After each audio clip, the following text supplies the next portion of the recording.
devices alive. Nobody would attack the switch in your network, would they? Never. Nobody would ever attack the Cisco gear. It's beige. I mean, nobody attacks it except the employees of Black Hat who are doing publicity stunts. But I mean, nobody would attack it. Anyway, let's see. Shmooballs. Buy some more Shmooballs. EFF. You were supposed to test fire. You had a quiz at the last intro. You forgot this. You're supposed to be throwing them at me to make sure they work, right? Anyway, are we all set? Yeah. We're all set. You've got both things. All right, here you go. Hi, folks. Sorry about the minor AV hiccup. I wrote the talk at... Wait. Excuse me. I forgot a step. Because you guys can't figure out... I have some sample suits for you to throw balls at because you're... I mean, come on. Middle row here. Come on. People... Yeah, right. Okay, fine. Another one? Can we have another one? All right, fine. Just a couple more. All right, fine. Okay, they do work. Thank you. Now that we've tested the equipment, you always make sure you test your security equipment right. This is an important point. Okay, thank you very much. All right.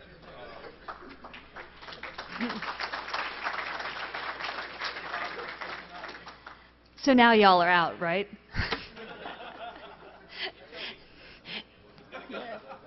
He brought a... okay, yeah. So I better not say anything wrong. Hi, folks. I'm Raven, and I work with backbone and infrastructure stuff a good bit, usually on the happy side of the force, but I've done a good bit of backbone pen testing. And I got the idea for the talk today after looking at an interesting bug report that came out about a Cisco bug maybe 6 to 8 months ago. And okay, so you can't see the hyperlinks, but I will. They're just references to the stuff I'm talking about. I'll make the slides available so that you can see them a little better.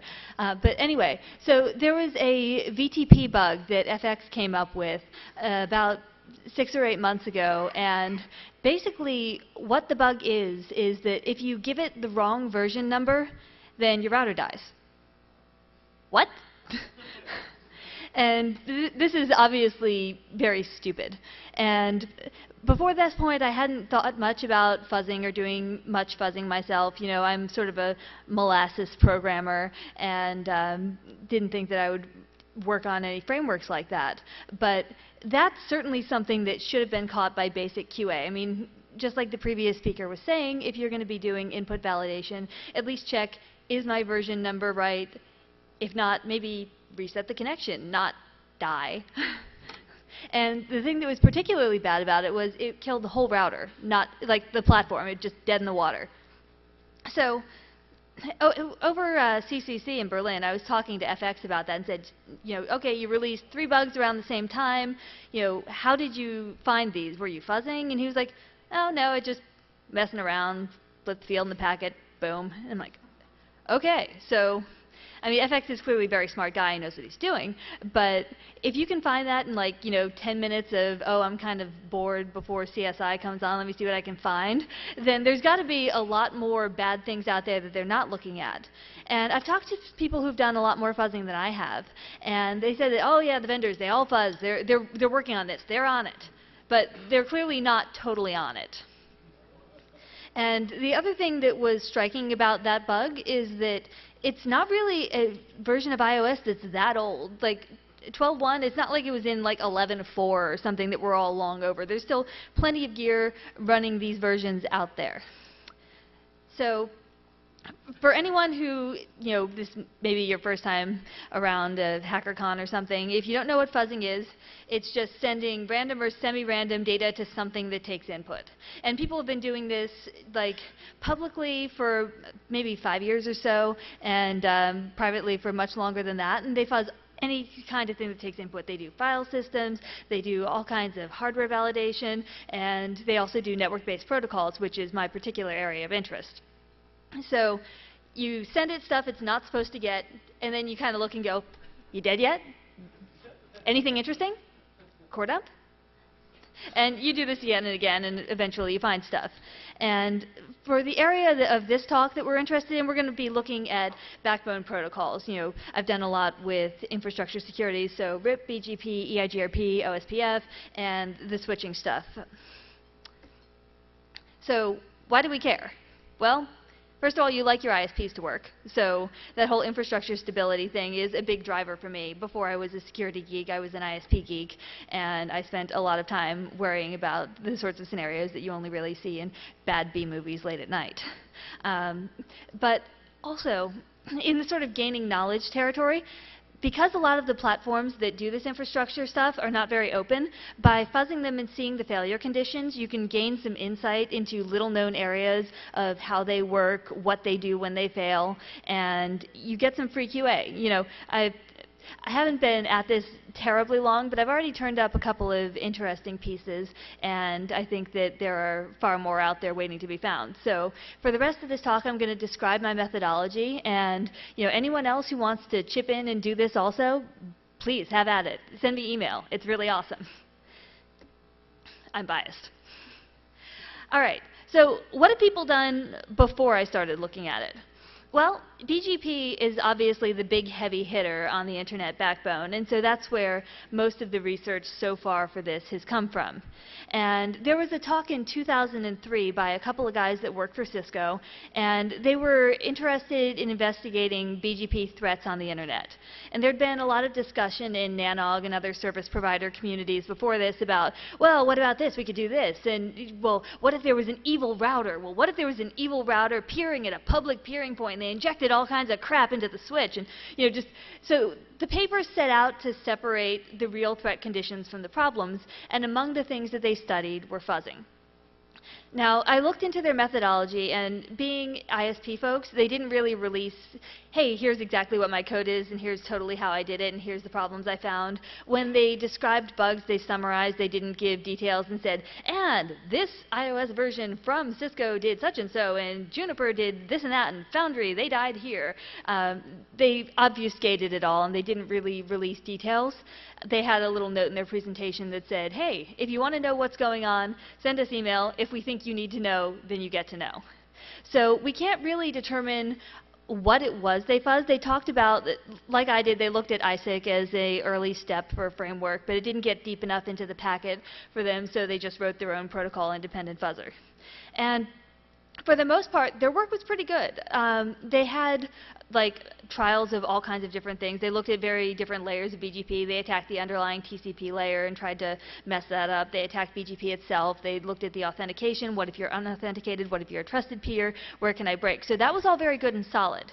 But they're not completely thorough. This was the same talk where they said that nobody could successfully attack the underlying TCP layer, and Paul Tony Watson was watching this and said, oh, that's crap, and then he went out and wrote the TCP windowing thing that made such a big splash at CanSec that year. So, clearly these guys were not right about everything, but there was at least some decent early research.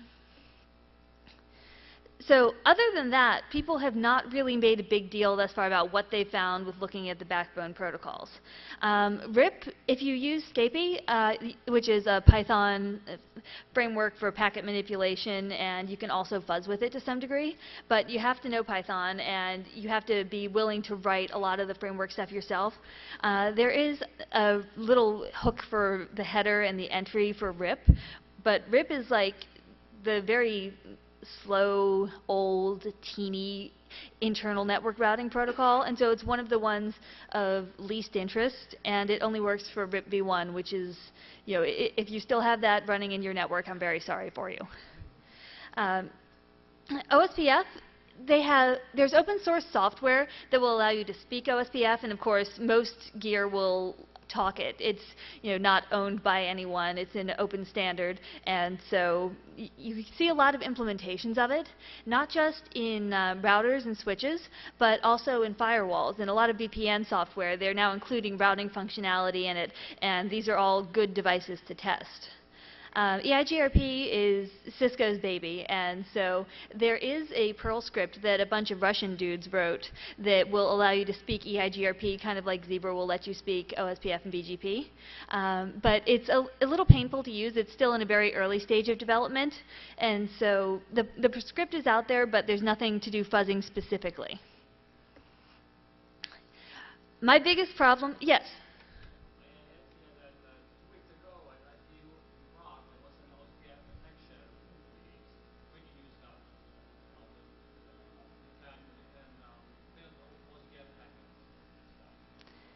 So it's a packet crafter specifically for OSPF that they built and released? Oh, that's awesome. I hadn't heard about that. Please come up afterwards and tell me all about it.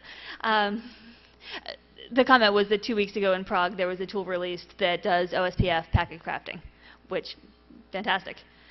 So the biggest problem that I had when doing this is that the gear that does this that you really want to test is not something that is easy for, independent security researcher person to afford. I try and keep my corporate hat and my researcher hat separate so that I don't get my employer sued. And so I don't want to take stuff from my job and start messing around with that because I don't want to give them ownership of my work. This sadly means that my budget for testing this stuff is my personal budget and not like my corporate budget. And because a lot of it is purpose-built specialty hardware with proprietary operating systems, I think one of the reasons that this has not been deeply explored is because just getting your hands on the gear is a problem. So if anyone has any, or if you work for someone that has some and is willing to let me have it free to mess around with, I'll return it intact and happy. But the catch is that you don't get ownership of my results, which is why I don't have any yet. So what I did the testing with was mostly on the open source routing engines running on some flavor of Unix. I tried it on Gentoo, on BSD, and on Mac OS X.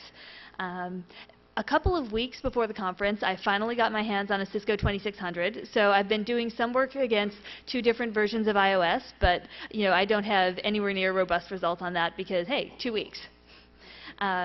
So thank you to the person who got me the router. You're my favorite. If anyone has Juniper F5 gear, you can be my new favorite. Yes? You mentioned that you were primarily looking at the routing protocol. Can you spend any time looking at the signaling protocols? You mentioned MPLS at one point, but also what about the ISDN signaling, the baseband signaling? You're so 2 slides ahead of me. The question was, I looked at routing protocols, what about signaling and switching type stuff? And we'll get there. So the other thing that has been complicated with this is that I've been on travel for my job for most of the last 2 weeks, and so I've been hauling around a router in my luggage and hacking in airports and hotels. I actually got yelled at BWI. I got in 5 hours before the person I was meeting, and so I pulled out the router and my 2 laptops and hooked everything together and sat by a power strip by a baggage claim hacking on the router. And the security people came by and said, "Ma'am, no making people nervous. You need to put that away." They took my power cord, and they made me pack up the router. So, just bear that in mind for the kind of results you're getting. This is what someone hacking in an airport can do. I'm sure it can be done better by people who have budgets and labs and companies and things like that. And what I really want to have happen out of this is I want the vendors to incorporate this into their QA routines. Because, rumor has it that various vendors are and should be, but if we can get BTP bugs like that happening, they're not doing it very well. That's a very basic thing to find. So any vendors that are not doing it because you don't know how, I will give you my slides. I will come and spend time with you for free and explain what it is I'm doing and why you should fix it. If you don't care, there's not much I can do about that except shake my little angry fist. So what I'd really like to see is this incorporated into QA. All right. So when you're testing, how do you know what's worthwhile to find? How do you know that you're actually getting results? How do you know you're getting good results? Well, 2 of the things I used to benchmark were, okay, we have a number of known vulnerabilities out there. When I'm trying fuzzing against it, do I find the things we know are wrong? And then secondly, do we find new and interesting broken things that we hadn't heard about before? And because you can't just hook a debugger into Cisco iOS or a lot of these other proprietary platforms, unless you're Mike, it's a lot harder to tell when you hit a failure condition. You don't see always blatant, hey, I screwed up in memory allocation. Oh my God, you overran my buffer. A lot of the time, you have to sort of deduce failure, and there's a number of different mechanisms that I use for that. So when you find an old bug and you can trigger it and you can see what the router does, what you get in your logs, what you get as far as like hanging or timing differences or things like that, that will let you know what you're looking for when you find a new one. I did find new bugs that were sufficiently different from the old known ones that when you test one of these old ones, don't imprint like a duckling and go, that's it. If I do not see CPU hog in my router logs, it's crap. You know, there's obviously going to be more things out there that are worth looking at. All right, so looking at Zebra and Quagga. They don't have a lot that gets press about what's wrong with them because pretty much the only people that really use it are people that are doing backbone stuff like me and networking people. And networking people are not looking for bugs. They find them accidentally and cuss a lot, but you know, they're not like, I wonder if this is exploitable. That doesn't tend to happen. So if you look up on OSVDB or a lot of the other public places, you find like maybe 5 or 6 bugs in this software. If you go through their changelogs, you can find several more, but you know, there's not a lot out there so far. And the other thing is that some of the kinds of bugs you find are ones that are not subtle. They're not like, or are more subtle than you'd find like during your basic fuzz testing. So if you're just doing throw everything in the kitchen sink at it fuzzing and the available vulnerability is a route injection or something, you might not notice. You're only going to see the denial of services if you're looking on that sort of superficial level. And so one of the known bugs is a RIP route injection. Basically, if it's asking for authentication and you send it RIP and you don't send it the right kind of authentication and you mess around with the version number, you can inject a route that's not supposed to be in the routing table without having authentication. And they fix that. But when you're doing it, if I were just fuzzing, I would not have seen this if I didn't know it was there. Like when you know where it is and you say, okay, so I'm going to fuzz from this point in the packet, I'm going to inject data after this offset and see what happens, then you can trigger, okay, I tried to dump a route of, you know, %5 QT4 or whatever, and that didn't work. But unless you're looking for it, you won't see it. So this is sort of an emphasis that fuzzing can fix interesting things and it can find many bugs, but it's not a substitute for exhaustive research or looking at everything. So, going through with Zebra and Quagga, I found 7 things that weren't there before, and that's not too bad. I'm still working through the reporting process. 3 of them look like they're things that were referenced in the changelogs and were fixed, but not completely. 4 of them look brand new. So I think that, you know, in addition to finding some of the old bugs and a bunch of new things, this does sort of prove out the methodology to some degree and say, okay, you know, this works to some degree. So when you're doing protocol analysis for a new protocol, in most of the backbone protocols, there are not existing fuzzers for. So if you want a custom-built protocol fuzzer, you're going to have to write one or use somebody's framework. And we'll get to how I did it in a little bit, but I used somebody's framework after a dismal attempt at writing some. So what I found to be the most useful is when you pick your target protocol, read the books, read the RFCs, figure out how it's supposed to work, and then spend some time with Wireshark and figure out what it actually does, which is usually very different from what it should do. And particularly all the vendors that you're going to test, it's worthwhile looking at their implementations because you will see fingerprint style differences in the implementations between vendors. And they're, you know, compliant enough to talk to each other most of the time, but they may set random values to different things or empty fields or unallocated fields to different things regardless of what the RFC says. And so by getting a good idea of what's going on, you can get a good idea of what you're going to do after that. So PCAP, PCAP, PCAP. I have tons and tons of packet capture files of various sorts, and it's interesting that a lot of the parameters that are not really important in the functioning of the protocol can be things that will screw it up if you mess with it in a fuzzer. So it's worthwhile to look at the whole thing, not just, okay, where's the source, where's the destination, where's the authentication go. So when I started this, I thought, okay, you know, I'm going to write like 10 fuzzers in 3 months, and it'll be awesome, and no one has ever done anything like this before. And I quickly realized that, you know, this is not such a good idea, particularly when you code with the speed of blazing molasses like I do. And seriously, my grandmother is a better programmer than I am, and she's much faster. She's 95.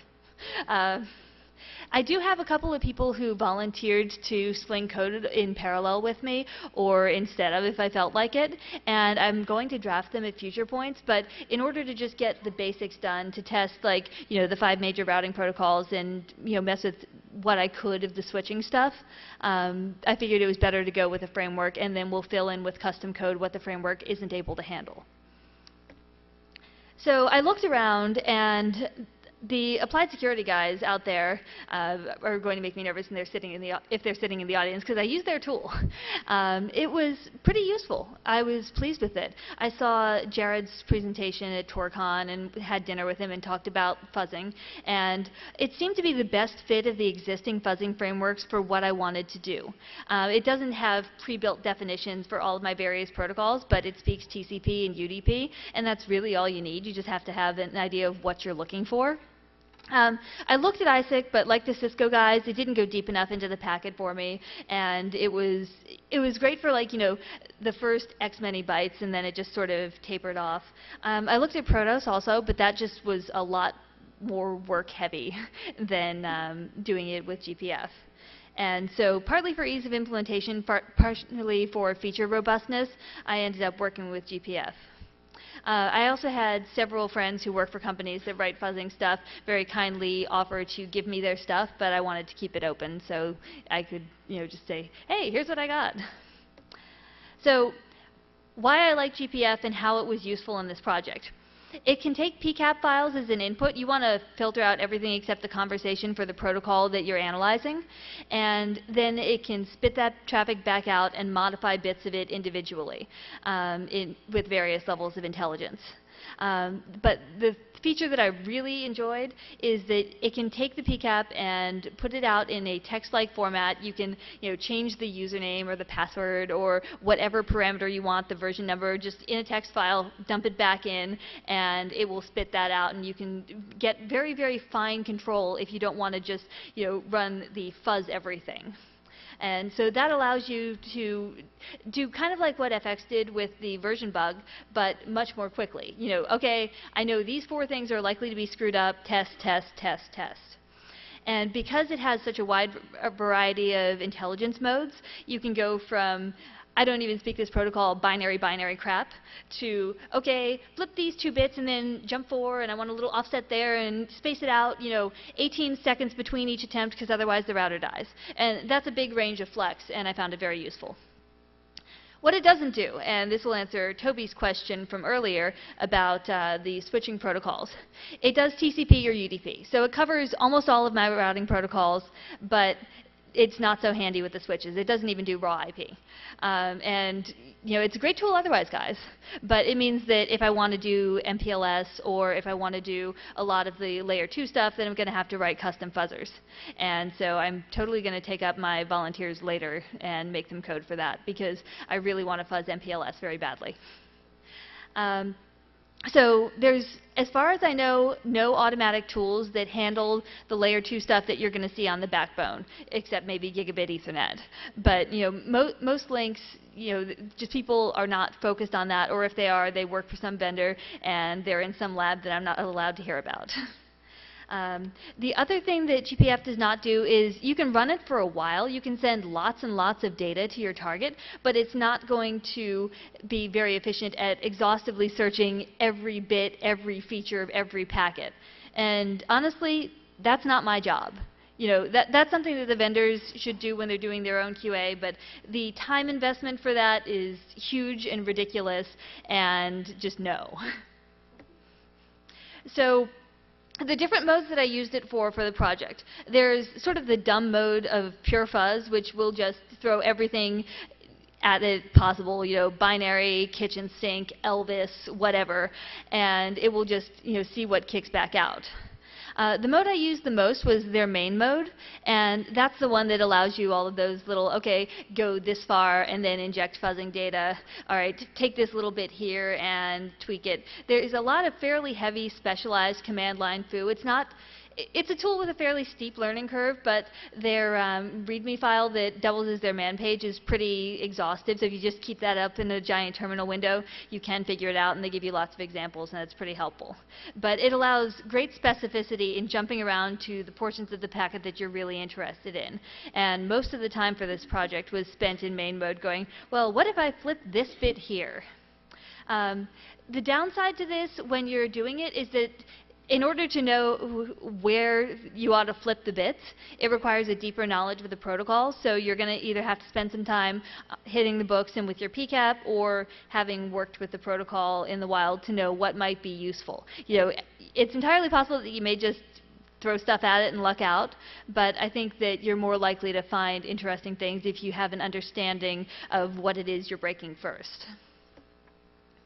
The convert mode is the one I mentioned before. That's the really handy take PCAP, give text, modify text, put back out. That one was great, particularly for like little teeny 2-byte fields and things like that. Just, okay, I'm going to go through here, give it these 5 values, what's it do, is it interesting? You can also do that with the main mode command line stuff, but if you're just checking a couple of things, this may be faster. They also have a mode that they really recommend using called pattern fuzz. I didn't find this as directly useful for the backbone purposes, because what they're intending it for is areas where you get like ASCII text input, like session keys or authentication tokens or things like that.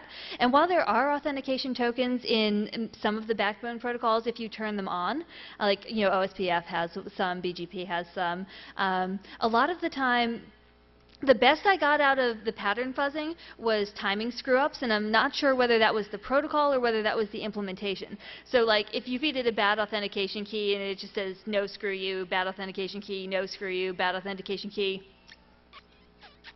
no screw you. And so, the crypto folk might be all over that or something. There's something causing that timing holdup, but since at that point I was working on the Cisco and that's not open source, it's hard to know what that is without a lot more work. So hopefully we'll get there. I found that it was useful for the session and authentication data when used in this mode, but most of the time I was using the main mode instead. All right, so when you have something bad happen, how it's useful to know. If you get a core dump, you have obviously caused a problem. Pat yourself on the back, be proud. There are also things that will show up in the debug logs, but not always. I would recommend whatever device you're working on, go through and turn on the max debug before you start. That's just common sense. With Cisco's, you will often get complaints about a watchdog timeout if the watchdog process is not able to contact the process that you've hung or killed, or CPU hog if it's a resource consumption kind of DOS and you just spike it up. But other times, you'll just get like the silent DOS. Okay, I was speaking this, now I'm not. And what I found useful for those is, GPF gives you a little offset so that you can feed it a seed so that you can replicate the exact fuzzing traffic, so you don't have to like PCAP everything and go through the PCAP with like a fine-tooth comb trying to figure out what you did and why it caused something. So you can replicate and say, okay, I did this, it died, I'm going to do exactly that again with the same random crap. And that's very useful. But when you get the silent process death or the silent listener stopping, the thing I found useful was to run it again, but chop a packet off the end. Okay, did it still die? No, run it again, chop a packet off the end. And you can eventually sort of network debug, step back to the packet that killed it and find out where your insertion point is for where things go wrong. Another thing that is useful to keep an eye on is odd network traffic. So if it's a TCP protocol and you start getting resets and you hadn't had that when you were running under normal operation, that might be a sign that it's at least recognizing that you're doing something funny. Long lags and timing are also useful for this. And then your basic system maintenance stuff. So if you have some sort of network monitoring system that is watching memory usage on your routers, that's watching processors, you can learn a lot by seeing, assuming these are lab systems and you don't have other load that's skewing your results, because that can really mess you up. Just saying, okay, so where did I see a big jump in memory allocation? Okay, what was I doing at that time? And syncing them time-wise, while I wasn't able to do that in the airport so well, is good if you have an actual lab. If you're working on a Cisco device, the output of show tech can give you a lot of helpful stuff. If you're working on other platforms, there are usually send this big pile of stuff to tech support and help me out.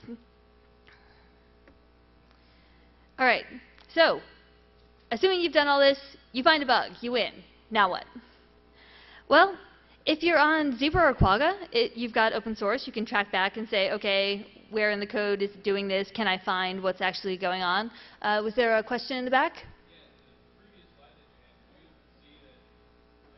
Typical responses for Quagga and some typical responses for Cisco. Did you correlate any of them, or were they probably? No, they're very different.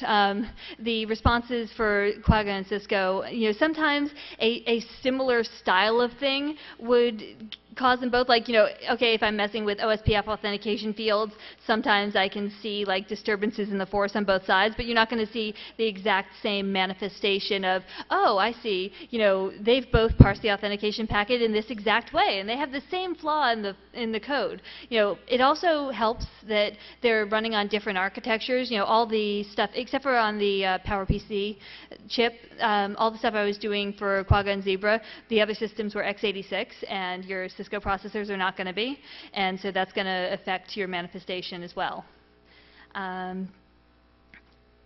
So if you're working on the open source platforms, which are very helpful to learn this kind of thing, but honestly, they're not where the big bang interest is. If you go up and say, hey, Raven found a really bad flaw in Zebra, like, 5 people care. You really need to find it in what's being used in the wild for people to find it really hot stuff. Yes? 2 thoughts. One, I'm curious, you said that there were fairly wide variations between types of responses. I really would wonder, though, with the lower level protocols, if you wouldn't find that they're all basically re-implementing the same parser that they got as the reference implementation from the standards body. Yeah, the question was on the lower level stuff that he wouldn't be surprised if there was more similarity the further down you got, because they were all basing it off, similar references or similar things they got from the standards body. And we've seen things like that, like when there was the problem in BSD-derived telnet implementations. It wasn't just the Unix guys that had to patch. A lot of network equipment vendors all ran around, and they all had to release and patch too. So there is certainly the problem of code inheritance and bugs being propagated across systems based on where they got it. So yeah, I wouldn't be surprised either in some of these cases. But so, okay, when you do find a bug on Cisco or one of the other major vendors, then what? And after the whole Cisco Gate thing, the Cisco CSO guy was very nice to me and apologized for them being such jerks and tearing pages out of books and stuff like that, and said, oh, if there's anything I can do to help you in the future while you're working on our stuff, please let me know. And I was like, oh, I saw this bug and I want to fuzz stuff and I think it's really bad, so if you can send me a couple of routers, I'll send you what I get and give you 30 days responsible disclosure time. I have not gotten any routers. So I think that's kind of indicative. He was very polite, but I don't think they're very interested in independent researchers breaking their stuff. And there's the culture gap between very conservative, you don't need to know that soldier ISP folks, and the woohoo, I got your source code people in this room.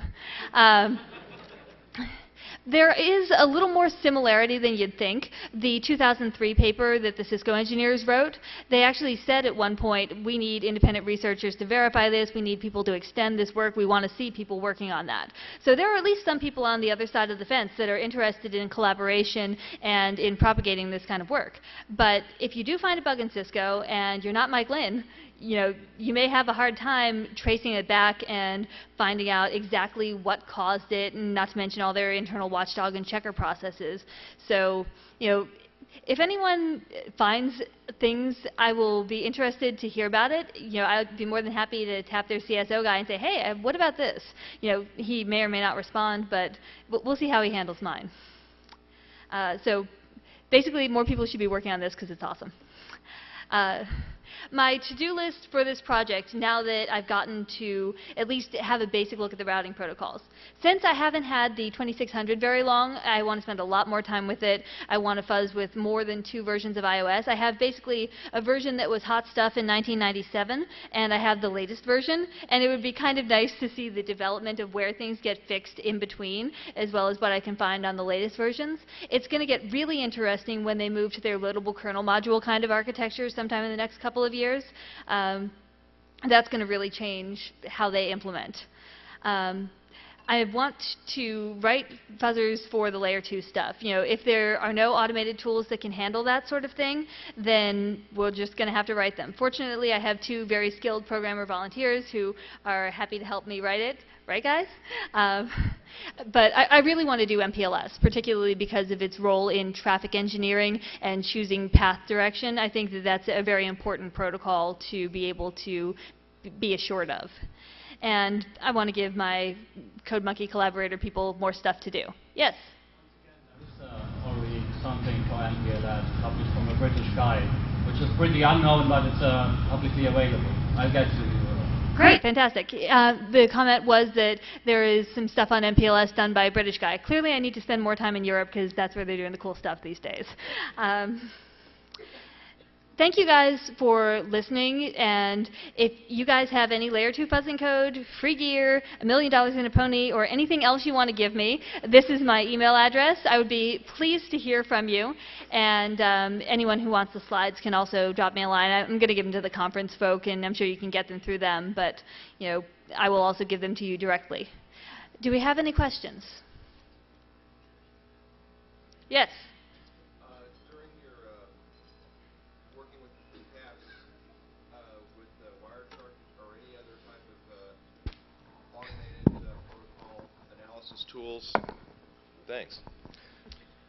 During your analysis where you're looking at PCAPs and you're looking at the automated, anything like Wireshark does the protocol analysis, did you actually, with some of the stuff where you'd varied things, actually break some of your analysis tools?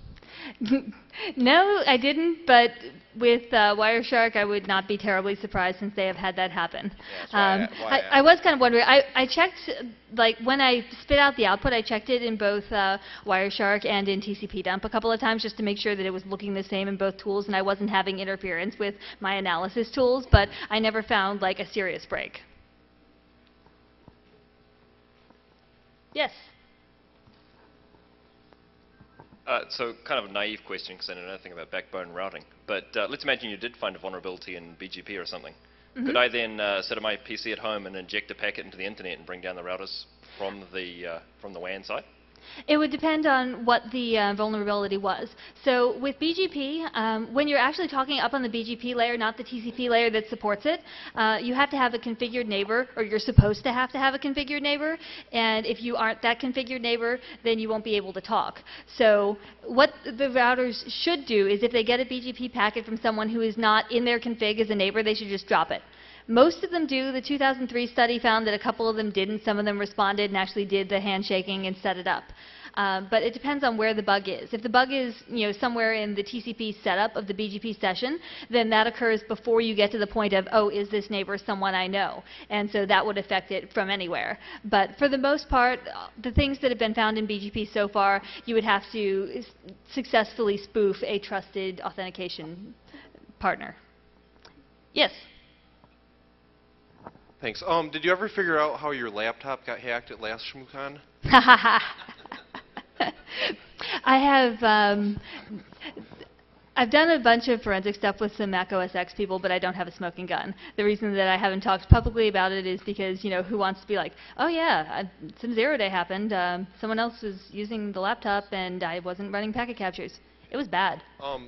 How can you protect infrastructure if you can't protect your own laptop? It was patched to latest. I doubt anyone would do any better.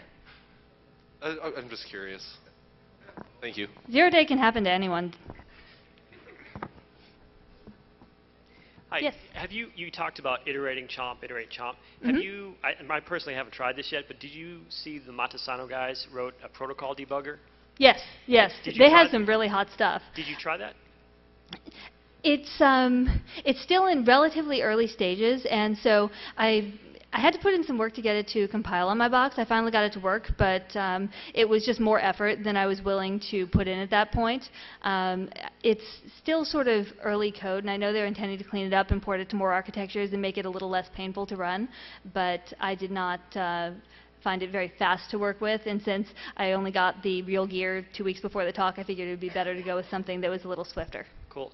There's also something called Protocol Construction Set that George Neville Nell wrote. He's a FreeBSD developer. Mm-hmm. So that might be something to look at too. I haven't tried that either, but. Cool. Yes. Would you like us to educate him as to how confident you are at backbone protection and why you're worried about it? Dude, I appreciate the thought, but I have no need to enter a dick waving contest.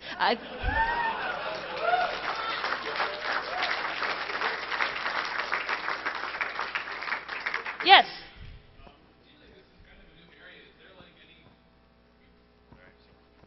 It seems like this is kind of a new area. Are there any wikis, forums, mailing lists out there for fuzzing yet, or is this all kind of... I know there is a fuzzing mailing list, but I am not on it. This is something that I'm interested in for the sake of how it pertains to the backbone. I'm not like, uber programmer of fuzzing everything.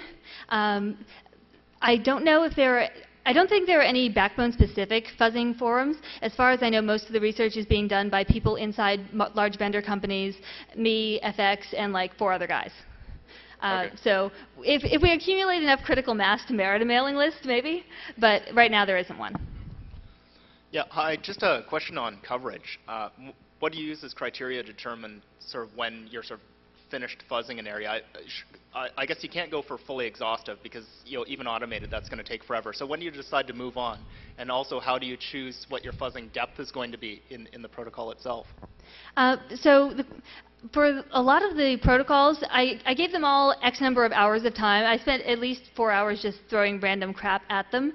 But as far as like getting inside the protocol, it was basically to the depth of my knowledge. So things that I have seen fail in the past, things that I think might be problematic, I would target those areas specifically, and how many of them are going to vary depending on what the protocol is. Some have 4 fields that anyone would care about, and a bunch of blank ones. I did try and spend time with each of the protocols that I worked with, sending just fuzzed crap to the blank fields or fields that were supposed to be initialized to a given variable, because that's a really common area of failure. But a lot of the more detailed stuff is just sort of fuzzy and based on, no pun intended, and based on experience of, okay, I've worked with this one is yay hard, this one is yay hard. I also sort of allotted time based on my feeling of the importance of the protocol. A bug in RIP is not as bad as a bug in BGP. A bug in MPLS, if we ever get it, is so much worse. Yes? I just want to say I thoroughly enjoyed the talk, and I also want to say that anybody that has the gall to challenge the technical competence of speakers should definitely submit their papers and get on the other side of the podium next year. Thank you. Is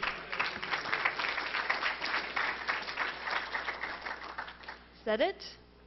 All right. Thanks, guys, for listening.